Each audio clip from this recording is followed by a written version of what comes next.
नमस्कार दोस्तों, आज की इस वीडियो में हम बात करने वाले हैं एमएस और जीआई पाइप्स के बारे में।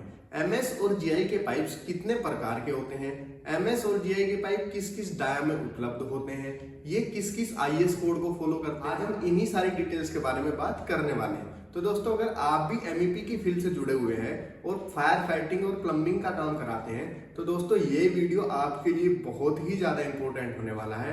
तो बिना स्किप किए हुए इस वीडियो को पूरा देखिए, क्योंकि हम एमएस और जीआई की सारी डिटेल आज आपको बता दें। दोस्तों, सबसे पहले हम बात करते हैं एमएस पाइप्स के बारे में। अगर मैं बात करूं कि एमएस पाइप मार्केट में किस किस डाया में उपलब्ध होते हैं, तो मैं आपको बता दूं कि 10 mm डाया से लेकर और मैक्सिमम 1500 mm डाया तक भी आपको एमएस के पाइप उपलब्ध मार्केट में हो जाएंगे। हालांकि दोस्तों, एमएस के पाइप 10 mm से कम डाया में भी बनाए जाते हैं, लेकिन वो बहुत ही स्पेसिफिक एप्लीकेशंस में यूज होते हैं। अगर हम बात करें प्लम्बिंग और फायर फाइटिंग की, तो यहाँ पर आपको 15 mm से लेकर मैक्सिमम 400-450 mm डाया तक के पाइप का यूज होगा। अब अगर मैं आपको एक एक करके बताऊं तो 15 mm का डाया उपलब्ध है, 15 के बाद 20, फिर 25, फिर 32, फिर 40, उसके बाद 50, 65, 80, 100 के बाद 125, 150, 200, 250, 300, 400। तो दोस्तों, अगर मैं बात करूं आईएस कोड की, तो एमएस के टाइप्स को 2 आईएस कोड में बांटा गया है। पहला है आईएस 1239। दोस्तों, 150 mm डाया और उससे कम डाया के जितने भी एमएस पाइप हैं वो सभी के सभी आईएस 1239 के अंतर्गत आते हैं। अब मैं बताता हूं कि आईएस 1239 में एमएस पाइप की कितनी कैटेगरी होती है, या कह लीजिए कि कितने प्रकार के एमएस पाइप होते हैं। दोस्तों, यहाँ पर बनाए जाते हैं 3 प्रकार के एमएस पाइप। पहला ए क्लास, दूसरा बी क्लास और तीसरा सी क्लास। जैसे जैसे एमएस पाइप की क्लास बढ़ती है वैसे वैसे पाइप की थिकनेस भी बढ़ती चली जाती है। अगर आप किसी एक स्पेसिफिक डाया की बात करें, अगर मैं 25 mm के एमएस के पाइप की बात करता हूं तो वो ए क्लास में भी उपलब्ध है, बी क्लास में भी उपलब्ध है और सी क्लास में भी उपलब्ध है। सी क्लास का मतलब है कि उस पाइप की थिकनेस सबसे ज्यादा होगी, या आप कह लीजिए कि आपको हैवी डेंसिटी का अगर पाइप चाहिए तो वो आपको सी क्लास में उपलब्ध होगा। और ए क्लास का मतलब है सबसे हल्का पाइप। तो ए से सी की तरफ जैसे जाते हैं वैसे वैसे पाइप की स्ट्रेंथ, पाइप की थिकनेस बढ़ती चली जाती है। अगर मैं प्लम्बिंग और फायर फाइटिंग की बात करता हूं तो वहां पर प्रेशर में इनका यूज होता है। प्रेशर पाइपलाइन होने के कारण वहां पर सी क्लास के पाइप ही यूज किए जाते हैं।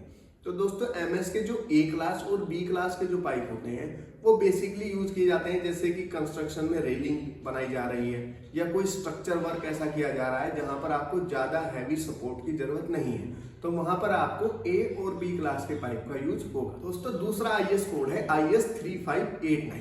आईएस 3589 के अंतर्गत 150 mm डाया से बड़े डाया के पाइप को रखा गया है। इसका कारण यह है कि 150 mm डाया से जो बड़े डाया के पाइप हैं उनका यूज बहुत ही स्पेसिफिक जगहों पर होता है।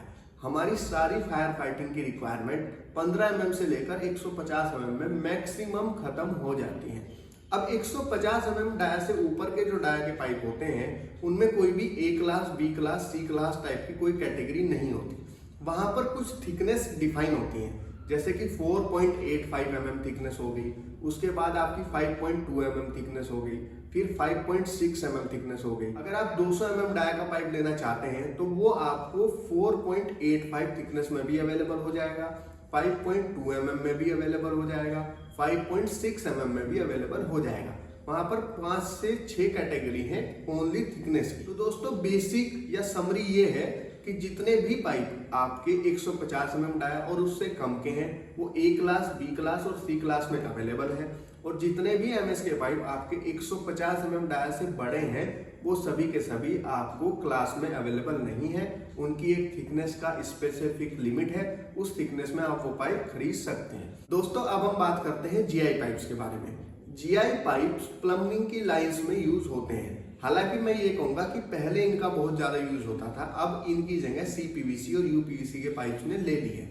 लेकिन ऐसा क्यों होता है कि हमें एमएस की जगह जीआई की जरूरत प्लम्बिंग में करनी पड़ गई? दोस्तों, इसका कारण यह है कि एमएस के पाइप में रस्टिंग होती है। रस्टिंग होने के कारण पानी के साथ एमएस के पार्टिकल मिक्स हो जाते हैं और जब उसी पानी को हम लोग प्लम्बिंग में पीने में काम में लाते हैं तो वो पार्टिकल हमारे शरीर में जाकर नुकसान कर सकते हैं। इसलिए एमएस के पाइप को गैल्वेनाइज किया जाता है। गैल्वेनाइजेशन का मतलब है कि जिंक की एक कोटिंग एमएस के पाइप के ऊपर चढ़ा दी जाती है, जिसको हम गैल्वेनाइजेशन बोलते हैं। उससे क्या होता है कि एमएस के पाइप के ऊपर एक जिंक की लेयर चढ़ जाती है और वो एमएस के अपर सरफेस को किसी भी तरीके से रस्टिंग होने नहीं देती। दोस्तों, जितने भी एमएस के आईएस कोड हैं वही आईएस कोड हमारे जीआई में भी यूज होते हैं। इसका कारण ये है कि एमएस और जीआई दोनों ऑलमोस्ट सेम ही चीज है, सिर्फ आपने एमएस को गैल्वेनाइज कर दिया। तो दोस्तों, अगर आपको ये वीडियो अच्छी लगी हो तो आप इस वीडियो को लाइक और चैनल को सब्सक्राइब कर दीजिए। और अगर आप एमईपी से रिलेटेड और भी ज्यादा वीडियोस देखना चाहते हैं तो वीडियो के डिस्क्रिप्शन में जाकर आप उन्हें भी चेकआउट कर सकते हैं।